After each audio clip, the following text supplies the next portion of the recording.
Good afternoon and welcome. My name is Eduardo Novoa. I am the Technical and Training Development Coordinator at the Ignite Hub. And I am super excited to have our first Future of Tech Launch and Learn for the spring 2026. We have a really good lineup for this season. And I would like to thank everybody that is attended in person and also for our guests that are joining us online. Today, we have a super exciting topic and a great presenter.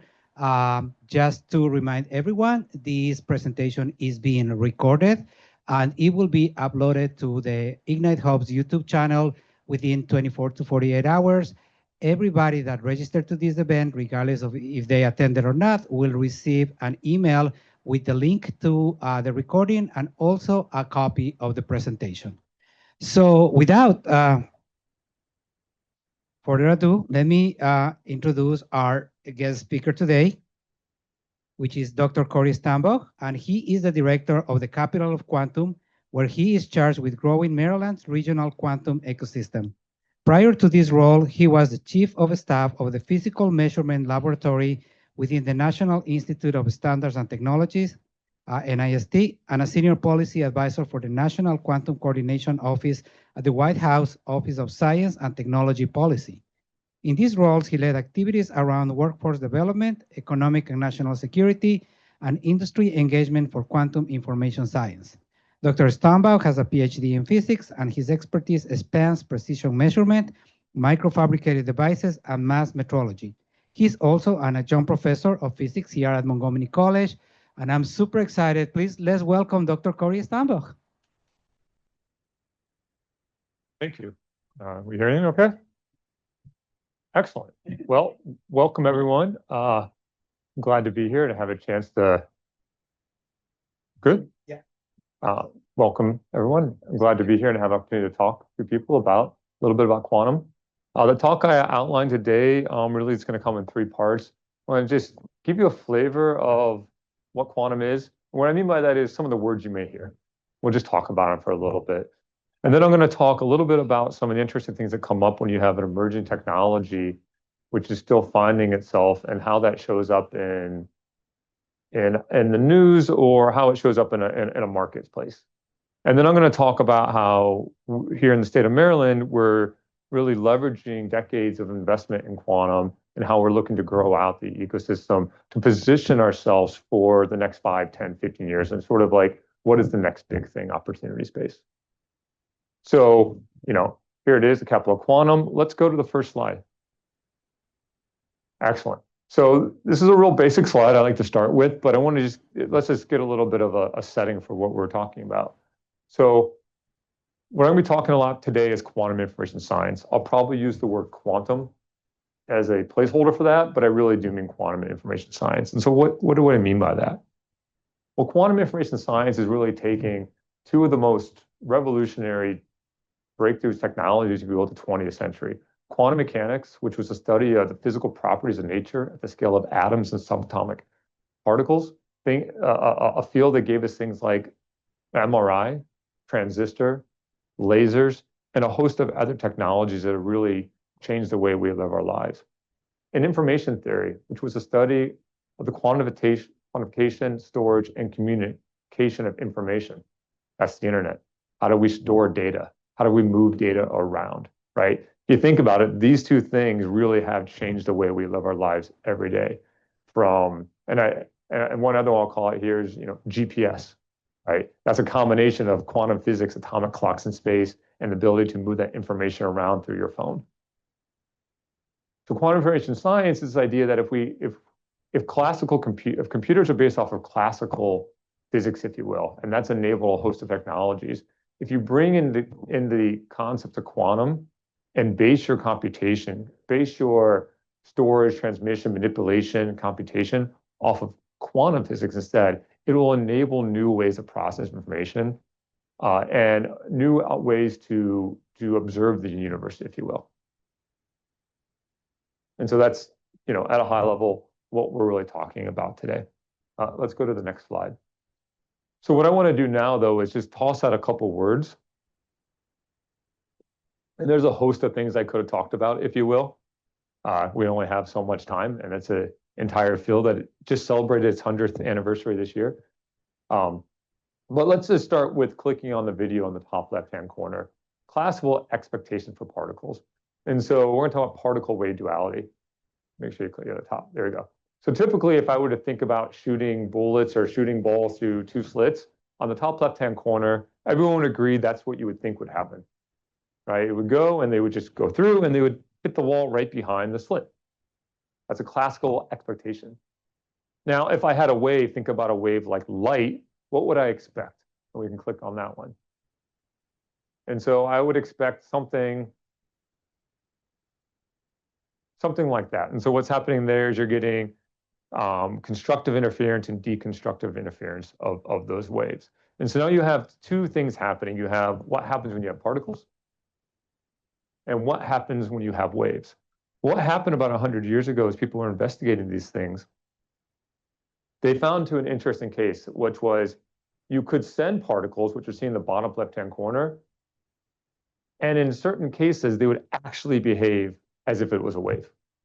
And so you had this duality of a particle behaving like a wave, and this was really a step towards quantum physics. Now, everything on the left was simulation, but the bottom right corner is an actual experiment of someone shooting electrons through two slits, and one by one, you can see they're acting almost like particles, where just a single thing arrives.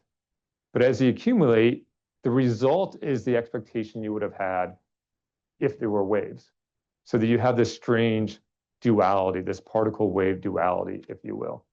And this will hopefully then help us understand the little cartoon in the upper right-hand corner, which is saying, well, when we observe them, they become amber particles of grain, playing on the amber waves of grain.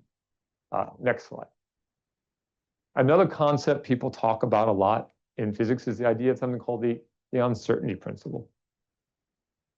And because of these things in physics, we've talked about a little bit in something called a wave function. What ends up happening as you get down to the smallest of physics is there are certain properties of quantum materials, quantum particles, that behave, let's say, differently than we expect. And so the properties could be, for example, typically if I took a baseball and I threw it, it's very easy for me to say where it's located in space. And I can also tell you pretty well what its velocity is. I can know both of those quantities very well, and knowing one better doesn't affect how well I know the other one. In quantum, it turns out there's this thing called the uncertainty principle, which says that at a certain point, the better I know really my momentum, but we'll talk about as momentum's mass times velocity, so I'll say velocity, the less well I can know its exact position. So if I were to pin down exactly where a particle was at, I'd have no idea how fast it's moving, which means the next instant, I'd have no idea where it's at again. All right, so you have this uncertainty of which, you know one well, you know the other one well, but you can't know them both well at the same time. And there are other quantities like the energy the particle has and related to its time and other things. And so in quantum, we have this thing that leads to this uncertainty principle, which leads to these nice little jokes you may see if you ever read either the cartoon at the top is from something called XKCD, and the one is an old Dilbert cartoon. But they're both this idea that I know this one thing well, so therefore, I can't know the other thing well. What's interesting, though, is in quantum, you can do this thing called squeezing, actually. And so you can take advantage of the fact that while I can't know both of them really well, if I only care about one of these two properties, like the momentum over its position, I can allow all my uncertainty in my measurement to go to the momentum, and I can know really well then the position. And I can take advantage of that to make more precise measurements than I typically would be able to make in a system. We'll call that quantum squeezing. And this concept is actually used in something called LIGO, the Light Interferometer Gravity Observatory, which measures black holes crashing together on the other side of the universe and looks for little ripples in the gravitational space-time continuum. And so they actually take advantage of that property right there to be able to observe even better than they could otherwise. Next slide. Another concept we hear about in quantum a lot is quantum states or superposition. Superposition is the word I really want to talk about. But a quantum state is really just describing a way to describe the system you have, the particle you have. And so I think about it, I like this cartoon in the right-hand corner to say, a quantum state could be a cat that is alive. That is the state of that cat. It could also be a particle that's pointing upwards, like a bit. You know, a light switches on or light switches off. Those could be states of that light. Classically, take the light switch, it's either on or it's off. It's one state or it's in the other state. That's it. But quantum allows for this idea of superposition, where I can actually be in both states at the same time. And so there's some probability, which is the square of this term alpha, that tells me the probability that it's in an up state or a live cat, for example, or it's in a down state, or this rendering here, a dead cat, for example. And this shows up in the way we think about electrons moving around a hydrogen atom and stuff in terms of the way we describe the wave function. The reason this is important for quantum information science is I go back to this idea of classical computing is made up of zeros and ones, right? Up and down, on or off. Those are bits. We all think most of us have heard about this now when we talk about standard classical computation. Quantum instead takes this idea and says, well, what if I can make a superposition of those two bits?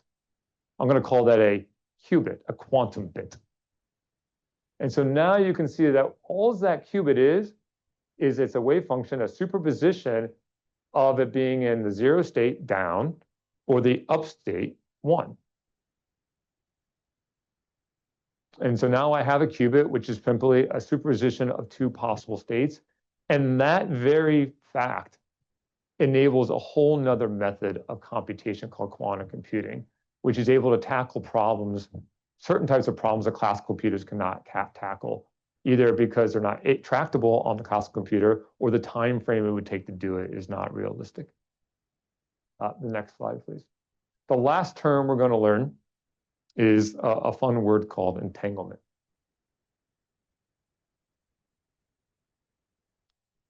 At its very basis, we can think about entanglement as just about a correlation that does not occur classically.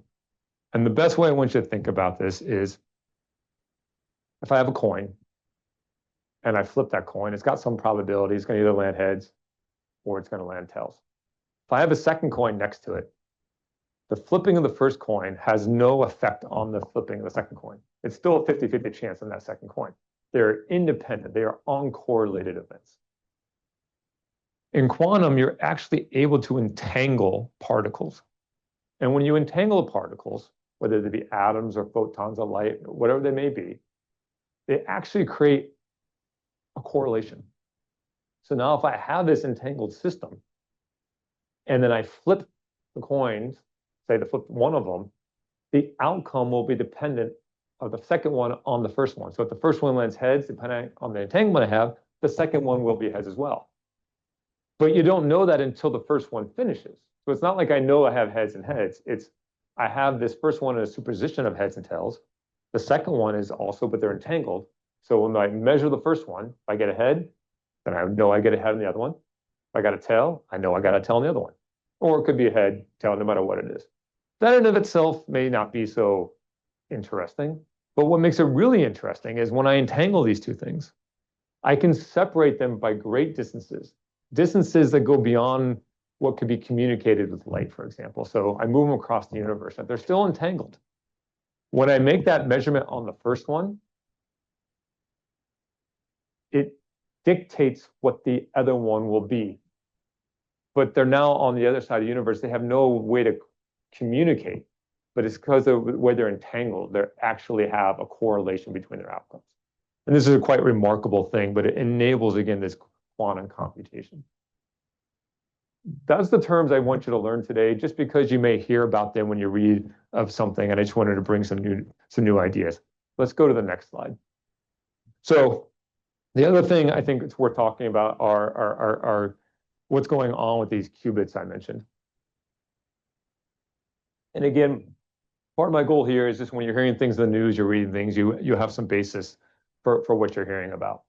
And so I talked about the qubit before, this superposition of maybe an up and down. But really, what is that up and down representing? Well, it's got to be some physical thing. And so right now we have this explosion of ways to realize this qubit. And so I've given you 5 different approaches that actual companies are using to try to develop the quantum computer. The first one on the left is based off what are superconducting circuits, Josephson junctions usually based. And you can think about this as a current that's going around in the circuit, and the direction of the current is the thing we're going to have a superposition of. So we can have a superposition of it going counterclockwise or clockwise. We can have trapped ions and the energy states there. We can have photons where we can maybe use the polarization of the photon. You ever put a pair of sunglasses on, right? The polarizing ones. We can have vertical or horizontally polarized light. So now I have, again, these 2 states, which I can create a qubit out of. Neutral atoms, I can use their energy state from a low energy to a higher energy. And then silicon quantum dots are another way I can do this. The point is, in each one of these, I have the ability to create 2 distinct states to which I can create a superposition of. And that becomes my qubit. And what a quantum computer does is basically apply through different mechanisms, depending on the modality. May I apply a radio frequency to it or some other way to manipulate that qubit, and I entangle it with another qubit, and then I carry out a series of steps to do a computation. So in classical computing, you have zeros and ones that go through gates like an AND gate, an OR gate, a NOT gate, and I build these up to create an algorithm that gives me an output. Well, I can create gates again in quantum computing, which acts on these states here by entangling them, by measuring them or whatnot, and I build up an algorithm and I can do a computation. So I'll just pause there and say, this is the background of what quantum computing is doing. And then there's other technologies we'll talk about in a second, quantum sensing and quantum communication, which again takes advantage of these sort of properties to enable new ways of doing measurements or to transfer information. Let's go to the next slide. Right. So why would you maybe care about all this, right? It sounds a little bit fantastical and interesting, but what could it possibly be useful for? And so here I've knocked out 3 different technologies: quantum computing, quantum networking, and quantum sensing. So in quantum computing, and I'll talk more about the cryptanalysis in a second, but cryptography is actually the original driver for quantum computing. Simulation of quantum systems was actually the original, I should say that was actually the original driver back in, for at least as early as the 1980s, Richard Feynman talked about classical computers have to, approximate systems, quantum systems. But if I had a quantum computer, I could exactly carry out a calculation, a computation of a quantum system. And so because of that now, maybe we can do better chemistry, leading us to material design and drug discovery. And there's also things in terms of optimization problems, because ultimately quantum is a probabilistic type of thing. And so this allows us to do some interesting games as far as that goes. Quantum networking, if I have quantum computers, I need to actually connect them together. And so I'll have to take advantage of new ways to move information around. I can network quantum sensors as well. And high precision time and frequency synchronization may be enabled. And the quantum sensing one, I talked earlier about how about GPS, and this is how many of us get around from point A to point B. GPS can be jammed. There are ways to make it so you either spoof the signal so you're not getting the time you think you're getting, or you just don't get any signal. And so the navigation without GPS is this idea that if I go back to my basic physics classes and I think of, well, what is my position, but my velocity, right, times my time. If I know my time really well, know how I'm moving, I can know how far I moved, my displacement. And then I can know my velocity from my acceleration, and I can set this whole equation. But in key to that is I have to know the time really well. If the time starts to veer off a little bit, it's not exact, I'm not sure exactly where I am. So for example, if I thought I want 1 meter over a second, but really my clock went 1.1 seconds, actually want 1.1 meters. Okay, not a big deal, but if I start traversing maybe the Earth, this becomes quite problematic, and I'm way off. So now I think of a submarine, for example, it doesn't have. How long can it go without getting a new signal? And so this is navigation without GPS. Electric field detection or electromagnetic field detection, so there's electric fields and magnetic fields. Because these quantum systems are so sensitive to the world around them, they're actually very good at detecting electrical fields and magnetic fields. And so you can enable new measurements there. And this harkens back to what we've already done classically in terms of like the MRI, for example. But today we're finding new ways to do that. And then, timekeeping, gravimetry. Gravimetry is interesting because you might be interested in looking for changes in the density of material, say like the ground, and identifying where there's an absence of material, like tunnel, or maybe an ore for mining. And then the bottom slide really is to say that there's a lot of different technologies, and this is a new field. And so the bottom slide, this is one I pulled from the Department of Defense, was about military readiness, and the left slide was military impact. And this is just this is not meant to be the exact thing, but someone sort of mapping out a moment in time of what they felt these technologies look like. And the shape, the size of those bubbles is how uncertain they are. And so I think, you look at the top right-hand corner, you say GPS atomic clocks. As I just said, because of the need for navigation, it's going to have huge military impact, and they're already deploying them. So you have a really small circle there.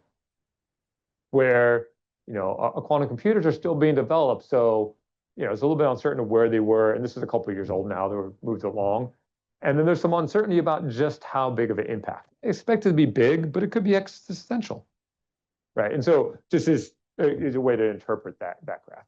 Let's go to the next slide.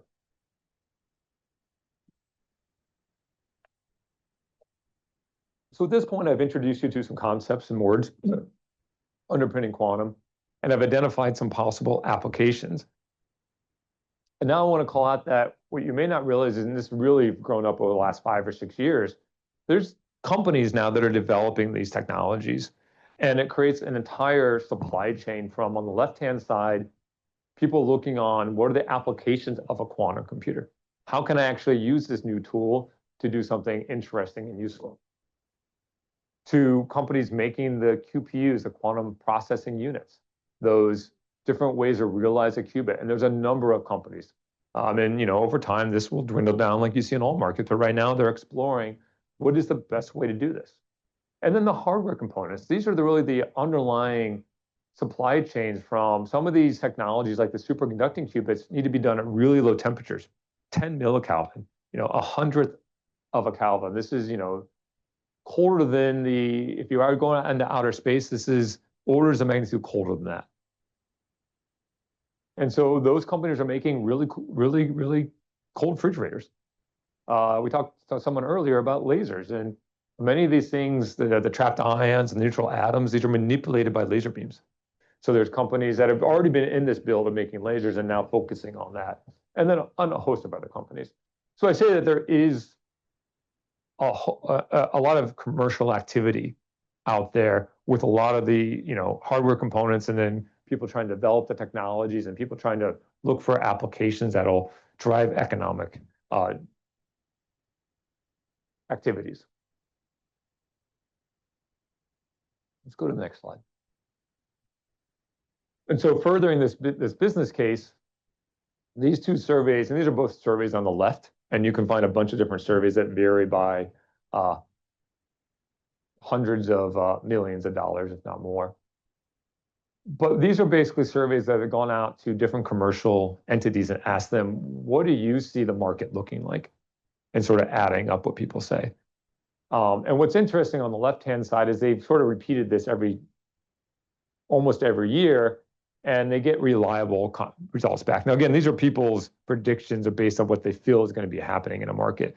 But that's your first step when you develop a market. You have to say, like, where does the market look like it's going to be? And the companies that are in it are going to say, well, this is what we believe our customer base looks like.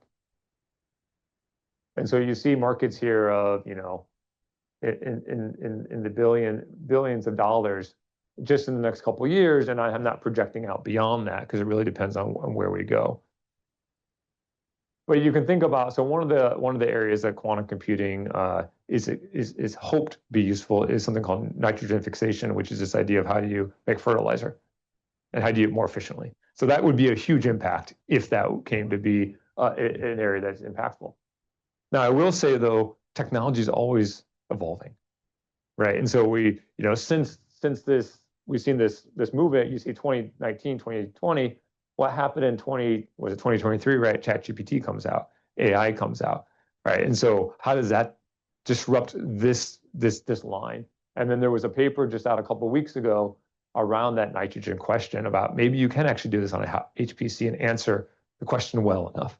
So again, you drive on certain areas and then things evolve and things change over time. Yeah, so let's go to the next slide. So one of the things I always like to call out though is, we pick up the newspaper and we see a headline. And sometimes we get very excited and sometimes we get very scared. And oftentimes, especially in science, these papers are drawing from technical papers that are detailed analyses of a subject that's being researched. And so I chose two here because I thought they're good case studies. So the one on the left says, a truly remarkable breakthrough. Google's new quantum chip achieves accuracy milestone.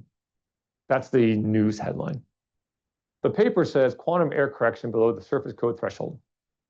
If you know the field, you say, okay, yeah, actually that was a pretty important milestone, a big thing.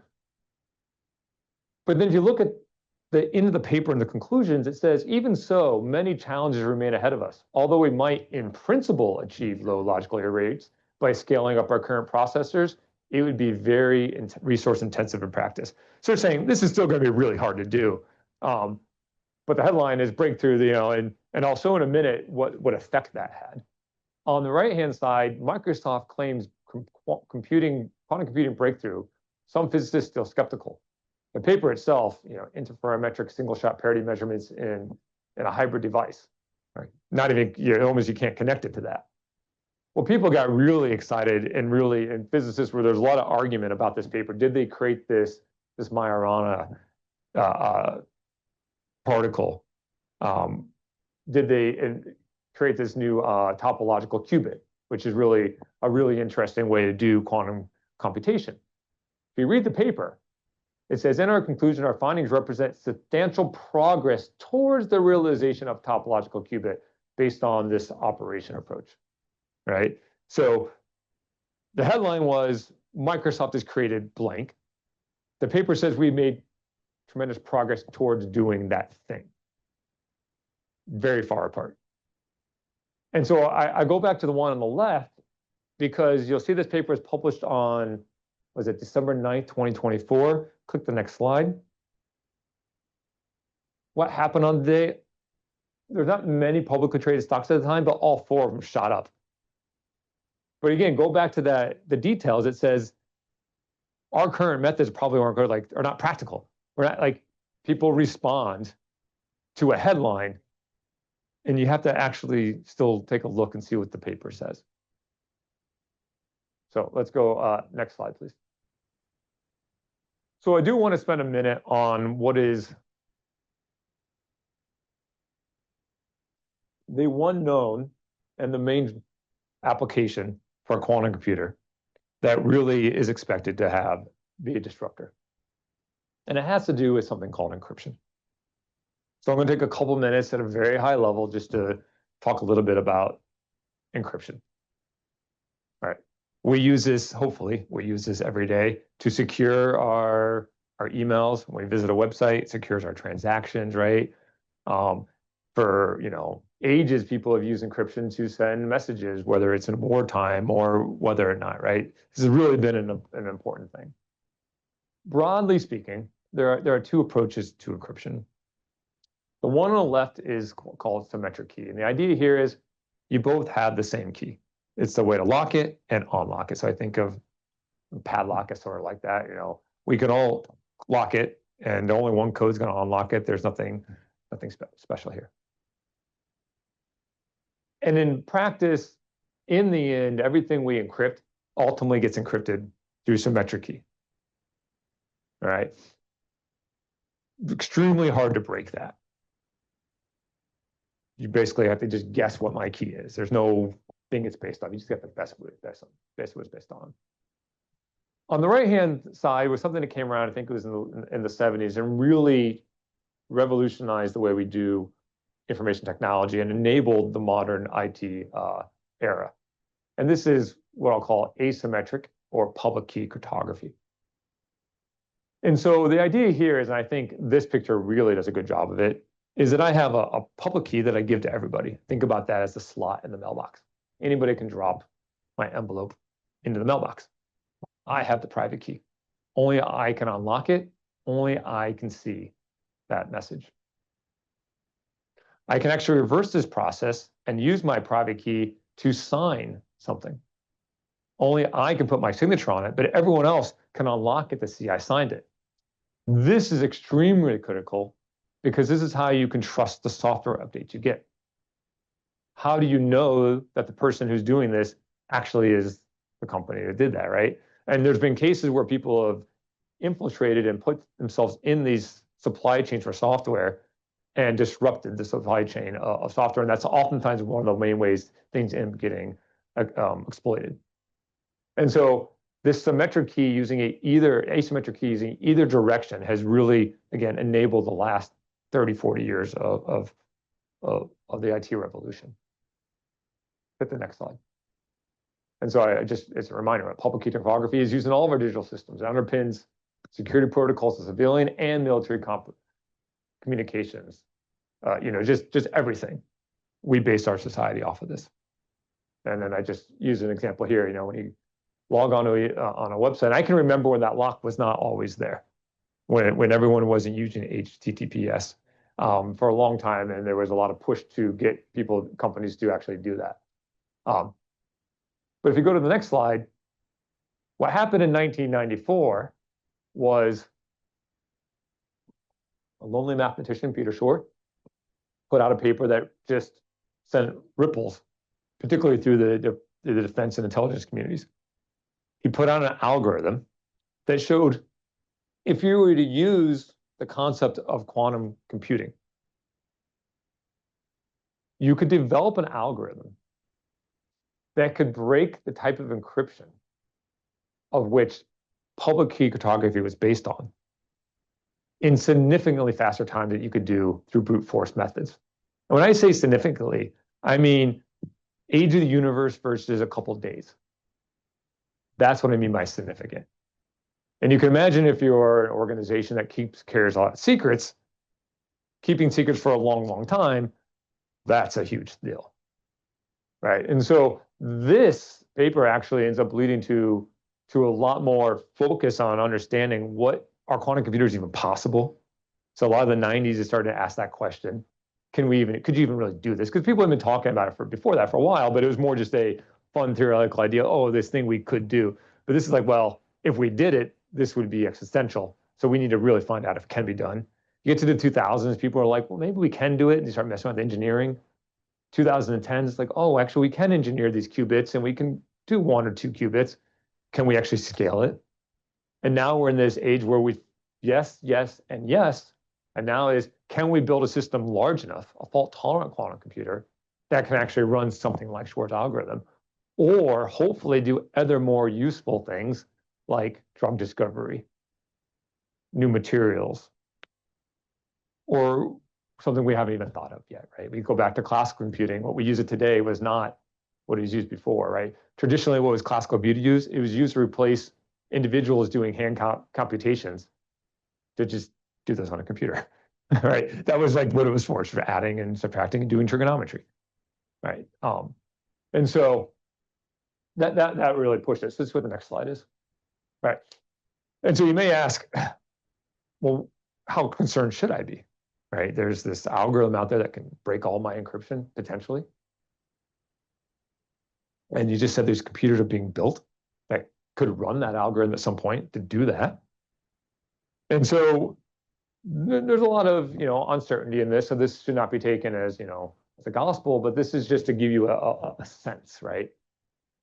And so on the left-hand side is one estimate, which is the number of qubits you'll need to run such an algorithm, as well as the number of qubits that may exist on a computer today. And the bottom is literally our timeline, like where are we at right now? The top line, the blue one, represents estimations, resource estimations of what you'd actually need to run Shor's algorithm. And so what often happens in computation is we get better and better at how we deploy these algorithms, become more efficient. And so you can see that the resources needed to run Shor's algorithm have gone down by several orders of magnitude over the last decade or so. And so then we get to that orange dot, which was a paper back in the spring. And then from there, it's uncertain. Will we continue to see improvements?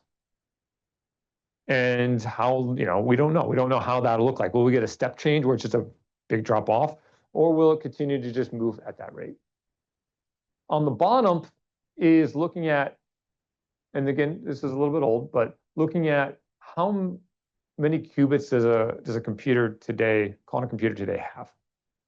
And I'll take a moment to say these are physical qubits versus what are called logical qubits. Logical qubits correct for the errors that come up in computing. Physical qubits are just a manifestation of the qubit itself. And so depending on your implementation, you may need more or less physical qubits to make your logical qubit. And so that this is just, again, an estimation, but it's just to give you a sort of a sense of what we're talking about here.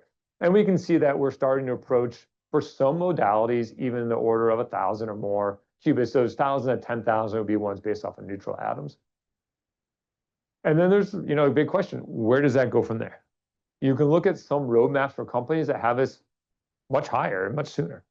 And then you can talk to some experts saying, I still think we're still 10, 15 years off, right? What is the pace of technology? It's really hard to know what the next breakthrough will be.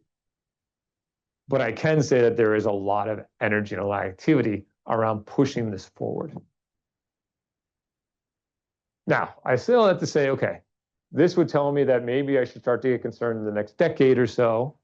And you may ask, this is great, but you're just telling me about it getting broken. Do I have a safeguard? Do I have a solution to all that? And so let's go to the next slide. And so fortunately, this is something that my old place, the National Institute of Standards and Technology, had been working on for more than a decade or so already. And they were developing new algorithms that would be resistant to both a classical and a quantum computer. The current algorithms, the current way public key cryptography works, is ultimately around the computational difficulty of, if I have a really, really, really, really big number, and I mean a huge number, finding two large prime numbers that make that up. That is a really hard thing to do. However, it's very easy to take two primes and multiply them and say if it's that number. So you really want something that's hard one direction and easy the other direction. So again, turns out quantum computers are really good at factoring numbers. That's just the way they're designed. And we actually had a great talk earlier this year from Carl Miller from NIST, who did a wonderful job of walking through why that is. So what NIST did is they had a huge competition over almost a decade of having people identify, and this has been known again for much longer than a decade, potential areas of math that would be hard to solve through quantum computing.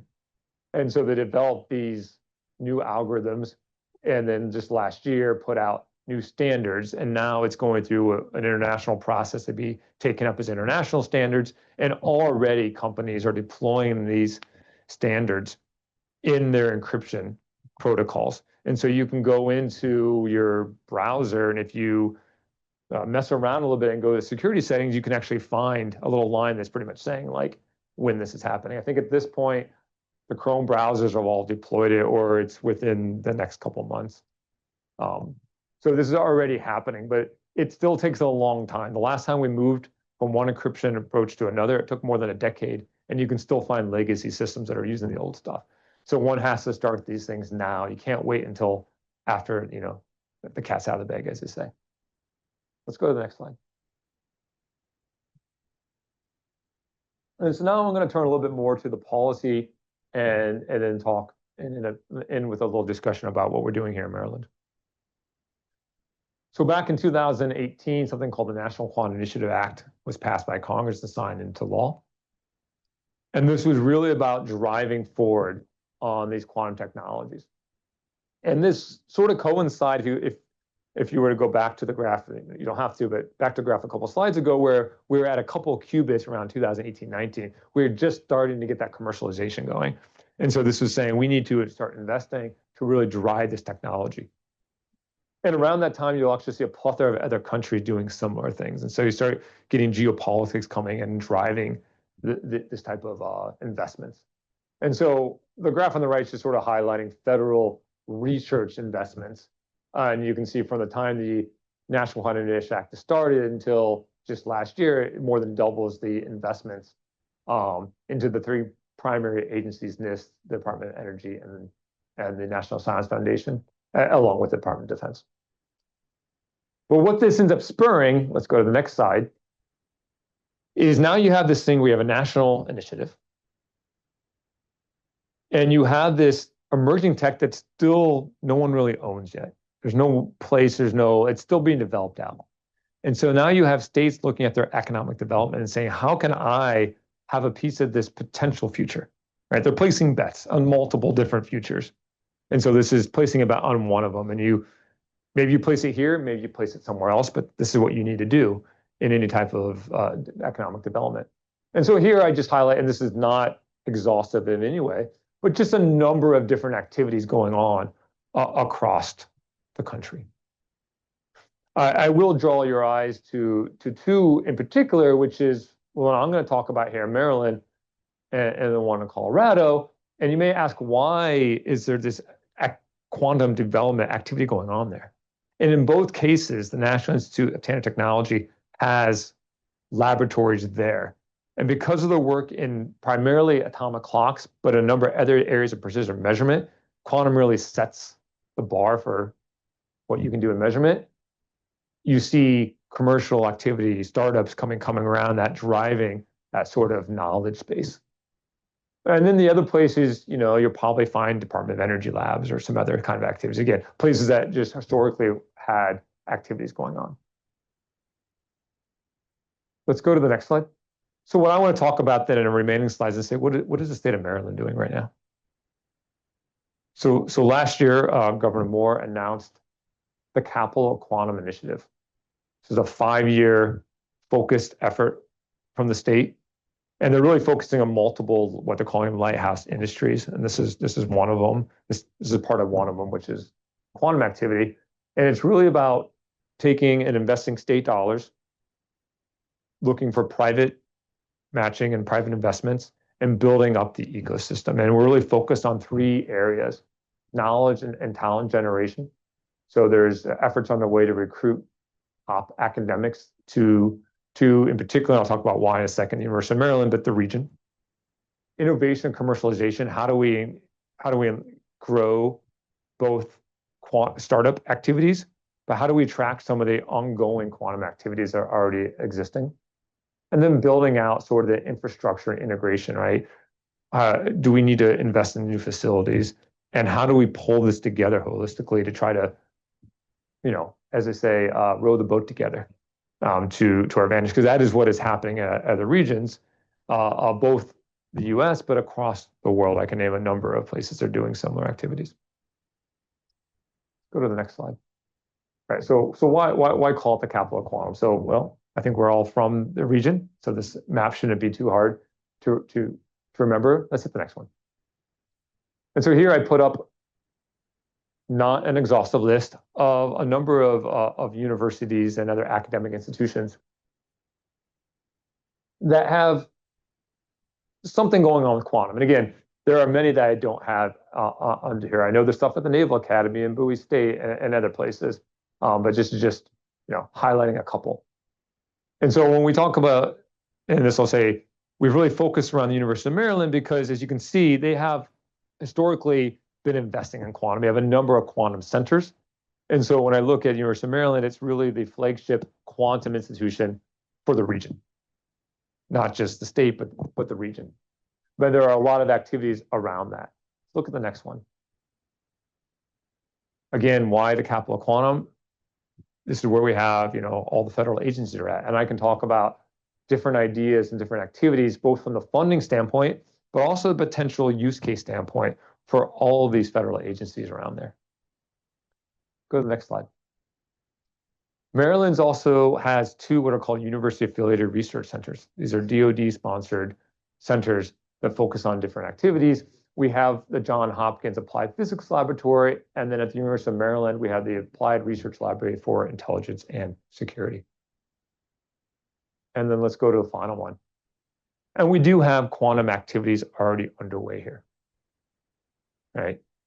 In particular, on the Maryland side, and you can see that along the I-95 corridor, there are a number of supply chain companies, a number of other companies going on. Again, in the University of Maryland area, there's a number of startups and several large companies that are already active. But then you take the region as a whole, there's a lot more going on. So this is sort of why we drive this as, the capital of quantum, with the epicenter being focused around the University of Maryland and then radiating out from there a host of activities and opportunities. And just next slide, and I just highlight, since I'm at Montgomery College, this is an example of how one institution, Montgomery College, has been engaging, which is bringing the community in, like this event today, to talk about what are the opportunities, understanding better what is quantum from experts from places like NIST and other resources around this region, because we have a wealth of talent to draw from. Hit the next slide. So I call out the University of Maryland. Again, we have a number of other institutes that are doing great things, but I think it's important to go back. Why are we focused around here? The University of Maryland's been doing quantum research for 35 plus years. It's a top-ranked institute. There are over 200 plus researchers, top 5 producer of quantum PhDs, and a number of quantum-focused centers. I'll highlight just a couple just to show the legacy. Back in 2006, the Joint Quantum Institute was launched, which was a partnership between the National Institute of Standard Technology and the University of Maryland to drive on bringing together condensed matter physics and AMO physics. About a decade later, NIST and Maryland came together again to launch the Center for Quantum Information and Computer Science, which is really on the theoretical side of how do we drive forward quantum information. And then from there, you can see a host of other centers and activities coming out of that. Again, I'm just not going to just be highlighting some of the things we may not realize exist in this region. Let's go to the next slide. I talked about federal. We're again, blessed to have a host of federal activities. Again, NIST, located just down the street from where we're at here, has a number of quantum activities. They have things going on here, and of course they have other stuff going on out in Boulder, Colorado. But both of them are carrying out quantum work, particularly in sensing and metrology, but also networking. I call it the DCQNet, which is a host of federal agencies that have developed a quantum network in this region to start to understand and to characterize how that would work. And then, of course, we have the Army Research Lab, NASA Goddard, and the Laboratory of Physical Sciences coming out of the NSA. Next slide, please. And something you may not realize, we have a lot of talent in Maryland. This data, I think I pulled from 2023 from the Bureau of Labor Statistics. Maryland had, at that time, the second most employed physics researchers in the country and the 4th highest employment of computer science researchers. UMD, over the last 20 years, probably produced maybe more than any other place, but at least in the top 250 plus PhDs in the quantum fields. Number of programs, and if we look at those two joint institutes, JQI and QUIX, at any given time, there's 200 plus postdocs and graduate students there. And then those individuals go on to a number of companies that are now driving quantum sensing, quantum computing, and a host of other activities. Let's go to the next slide.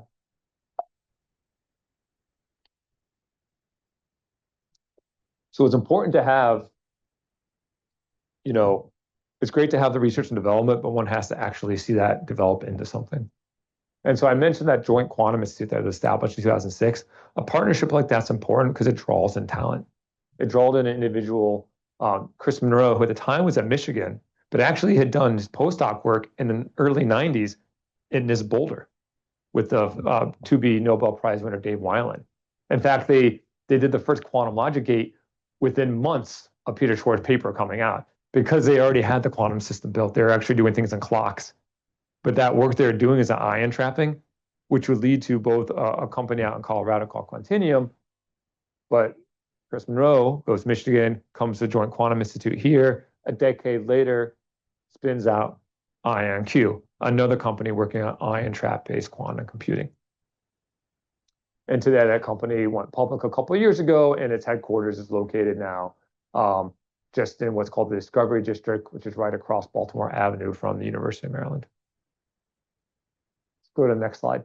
And because of that, the university, a couple of years later, created its Quantum Startup Foundry, which is really about ensuring that there was a strong pipeline or opportunity line for companies coming out of, and ideas coming out, not just the university, but the region and really the world, could provide a pathway to help those companies grow and mature. And then we've also developed something called a Discovery Fund, which is an early stage investment in some of these companies to, again, help them along that way. And one of the things we're doing now is how do we take this capital quantum, this whole thing we're doing, and build upon that to ensure that when someone's got a good idea, particularly in this region, that has the pathways to create a company and stay in this region. Let's hit the next slide.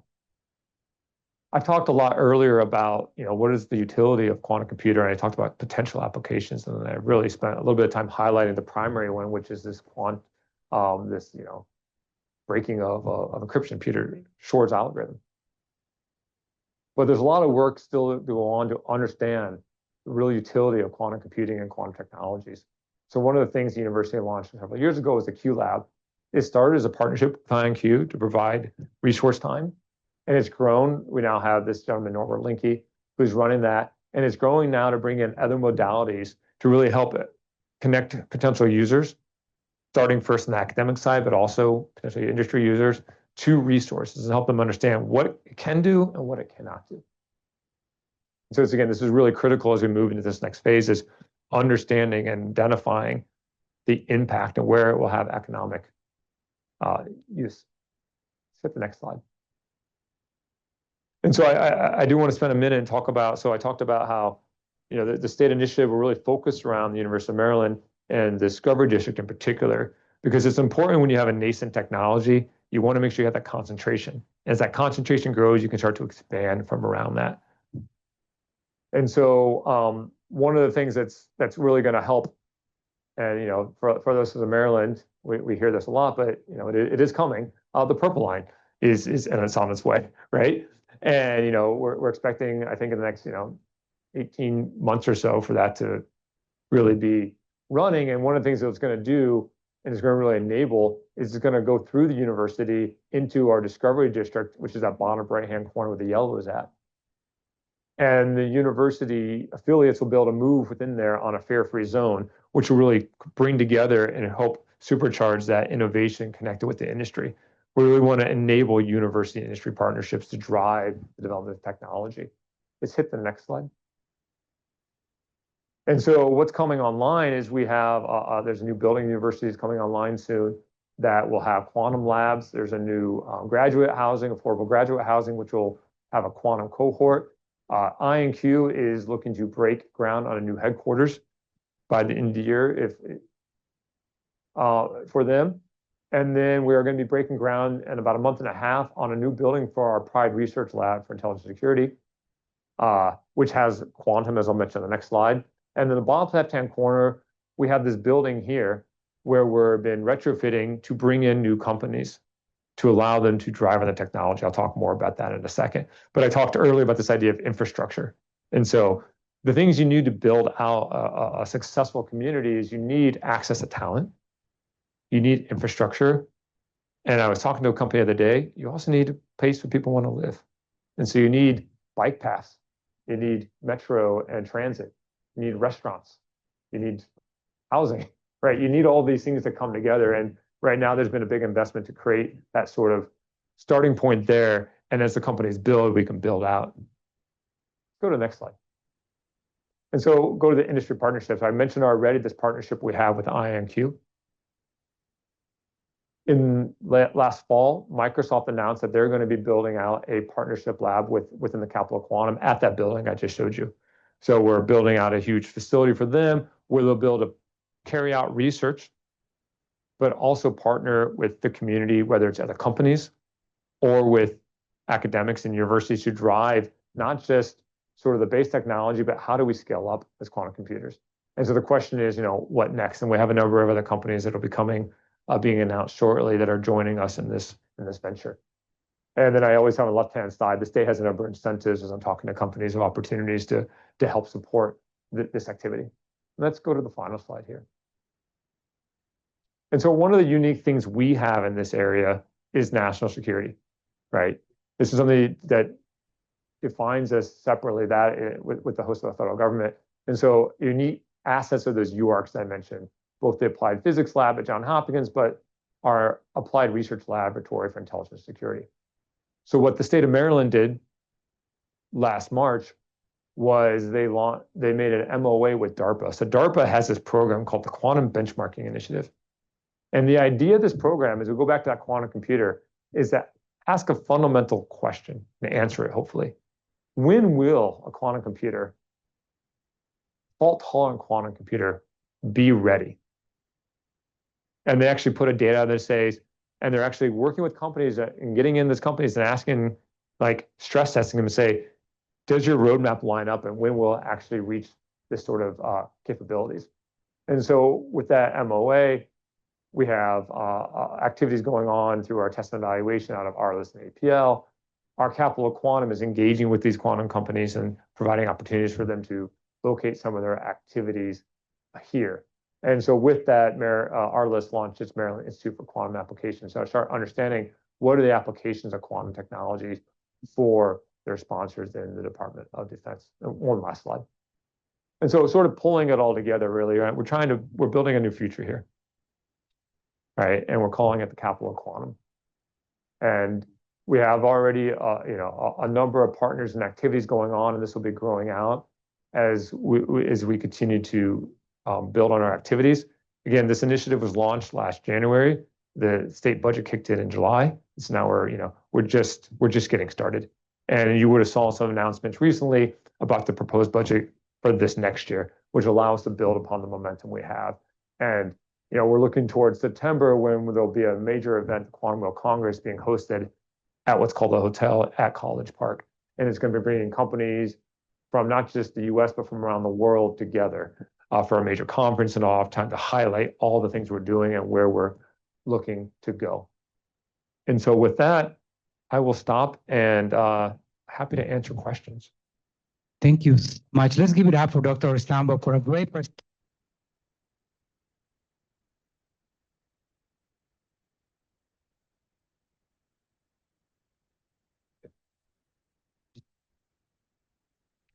Thank you so much. Thank you, Dr. Stambok. This was really a great presentation.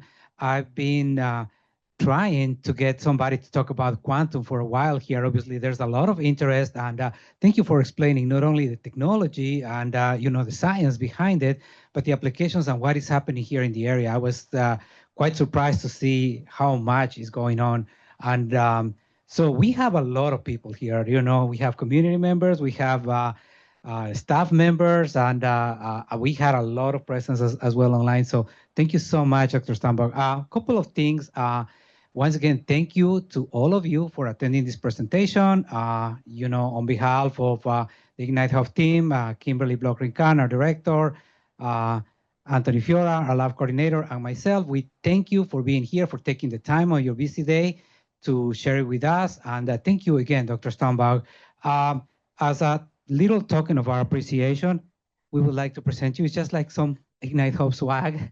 And I would like to remind everybody that our guest speakers are volunteers. They don't get compensated for coming here and sharing their expertise, their knowledge, and their time with us. So we really appreciate that, you doing that for the whole community. And I would like to encourage everybody to please look at our lineup of other events that we have coming up. We do have a really good lineup on both our guest speaker series. This was a great opening for our Future of Tech Spring 2026. We also have boot camps coming up. Again, they're free and open to the whole community. We have the Intro to Coding boot camp and the Intro to App Design boot camp. I am continuing with our IT Career Pathways presentations next Wednesday. So please do check our website and see what else are you interested in. Anthony is last but not least, I would like to ask everybody for a minute of your time. Anthony is going to pull up the QR code to complete the survey. And for our guests that are joining us online, he's going to put the link on the chat as well. Take a minute of your time and let us know what you thought about this presentation. We will share the results of this survey. It's obviously anonymous and with our guest speaker, and it really helps us here at the Hub to see what you guys like, what you would like to hear more about, and what are you thinking about our programming. So thank you again for sharing your time with us. For our guests attending here in person, please do not leave quite yet. We have lunch on room 104. I will be opening the room soon. And once again, I would like to thank Dr. Stambach one more time. And if we'll be giving him one more round of applause, please, thank you so much. And everybody else for joining, thank you, and hope to see you soon. Enjoy the rest of your day.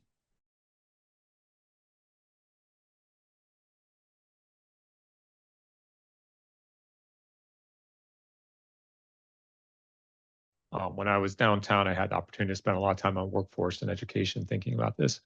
So the first thing I'd recommend is there's a great website, q12education.org, where they call out resources and they talk about what are the different opportunities. One of the interesting things they did actually was they went in and looked at the different standards that already exist for physics and computer science and chemistry.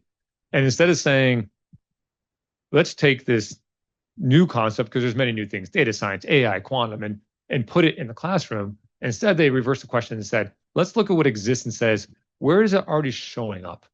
And so when you talk about quantum, probability comes up. So you need to know probability. So you're already going to learn that maybe in a statistics class. When we talk about qubits, well, go into your chemistry class, you learn about electrons and valence electrons and ground state. So you're learning about that system. And you talk about your physics class, you learn about waves, you start learning about that, right? You're already learning many of these concepts. And so I think that is the first part. The second is, again, if you go through Q12, you'll actually find games you can play, games for middle school students. And you can start to learn about quantum gates without even having to know about it, because you're ultimately just, as I was saying to somebody the other day, when you're learning science, and right, what you're really doing is learning how to examine a system. You kind of poke it and see what happens. And then you poke it again and it behaves differently. And you start to create a model of how the world works. I like to liken it to playing a game. If you never played one, right? The first time you play a game, you hit one of the buttons and made the character jumps. All right, I know what that does now. And I hit another one. That's what happens. And you start to combine these and you start to go in the game and you fall off the cliff and you die. And you go, okay, I got to jump before I get there. But you start to build a model of how the world works. And I think that's the same here, is you can start playing these games. You start to build up this internal model of how these things behave. And I think that's a really great way to start. Thank you. Any questions here? Sylvia? No? Or we'll have one more question. Go ahead. Yes. One more question online. You talked about it a little bit in your presentation, but your thoughts and insight on the company Ionic or IonQ dealing with quantum. You gave the history of it, Chris Monroe. What's the question? Your thoughts and your insight on the company. Oh, I mean, there are a number of great companies that are trying to undertake a hard challenge, which is developing something that hasn't been developed before, a fault-tolerant quantum computer. And so I said, like, IonQ is doing ion trapping, just like the company Quantinuum is doing. And there are many ways to do it. So I think last year IonQ took on a new company called Oxford Ionics, which has another way to do the same thing to enable how they're doing it. This is a hard path forward, technically challenging. But what we've seen over the last 5-6 years is tremendous progress across all the modalities. Progress people didn't expect, particularly on the error code correcting side, where people are trying to solve, actually, we're solving problems we didn't think we were going to solve. I think there is still a lot to do, and we'll, have to get out of the way and let these companies continue to focus on that. And from my side, it's about enabling the ecosystem, making sure that we have researchers connected that can come up with new ideas to push us forward.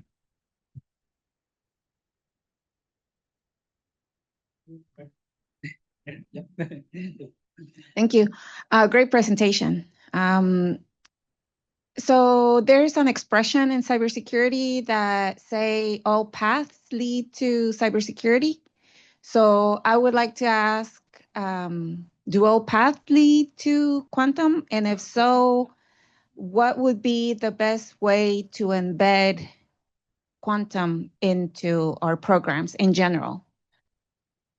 Thank you, Sylvia. I mean, I think I would probably start, I'll reuse what I said earlier a little bit, but there are a number of emerging technologies, quantum being one of them, that are drawing our attention. But when you look under the hood, there's a lot of the same skills and the same concepts that exist. And so when I think of somebody who's learning quantum, for example, what are the type of skills they're learning? They're learning the same kind of skills they would use if they're in the semiconductor industry. It's the same knowledge base. The math, you're still learning the kind of math you learn, whether it's linear algebra, it's applicable to so many fields from finance to quantum physics. I sometimes don't get too stuck on what this narrow thing. Instead, I think of knowledge as create this large knowledge base, and then you'll be able to apply it to many areas. And so I'm always actually a little resistant when people come around and say, how do I train someone for this specific industry? I'm like, well, that's not what, for example, academia does. We present you for a host of opportunities because we give you a base level of knowledge that you can then apply and specialize over time as you learn these things. Great. Any other questions? Oh, one more question and then, okay. Thanks. You described the fact that there's so many approaches to quantum computing, and most of them, I guess, are distributed in commercially into those companies. And then we have the academic centers partnering with these companies, but I'm a little bit unclear as to what is happening on the academic side because they don't have access to the mainframe. And the question is, some of those companies are going to fail. The training, I'm not sure about the training, how portable it is, because if you learn some training that with a failed company, what are you going to be doing in the future? So if you could explain something about how that's going to work in the future. Thank you. That's a great question. So I got two questions out of that. The first was, what's the connection back to universities, to the industry? And the second was a workforce question. I'll take the industry question first. These quantum companies, many of them are focused on how do I scale up my technology? I need more and more qubits, right? But as they do that, there are still fundamental challenges they're going to have to overcome to progress forward. And so example is there's a company that does neutral atoms up in Boston. They spun out of a lab out of Harvard. They still have a strong connection there. And so oftentimes when you see the company publish papers, the university is still part of that on the fundamental ideas that the company can then incorporate in the future. And now this is knowledge for everybody to have, but it'll be very applicable to that company's roadmap because they sort of work together. So that's one way people are working together. The second one is providing access to quantum computers in general.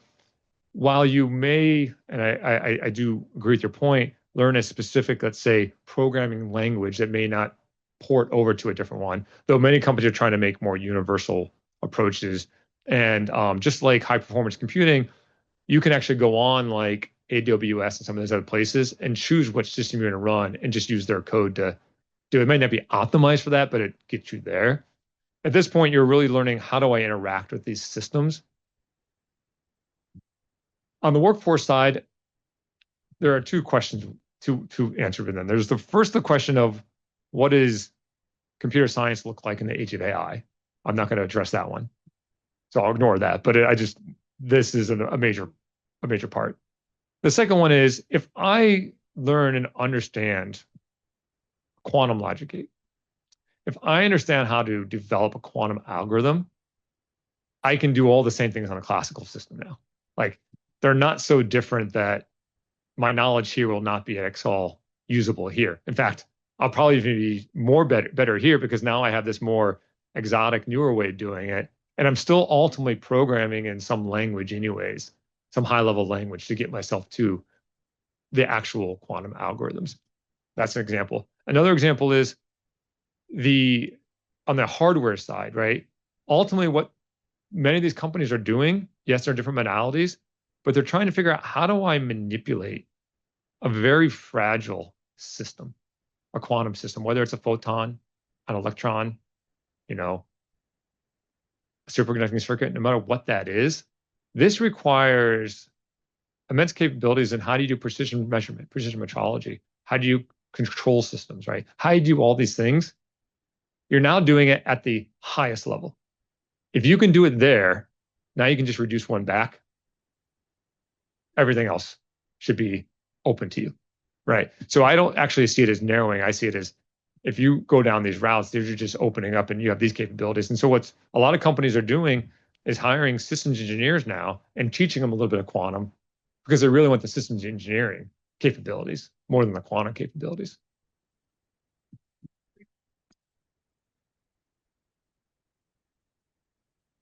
Anyone else? Or otherwise, we can move on to 104 and we can continue our conversation there. Thanks again, everybody, for attending, and thank you for our guests online. Thank you so much. So 104 will be on your right, and if you need, the restrooms will be on your left.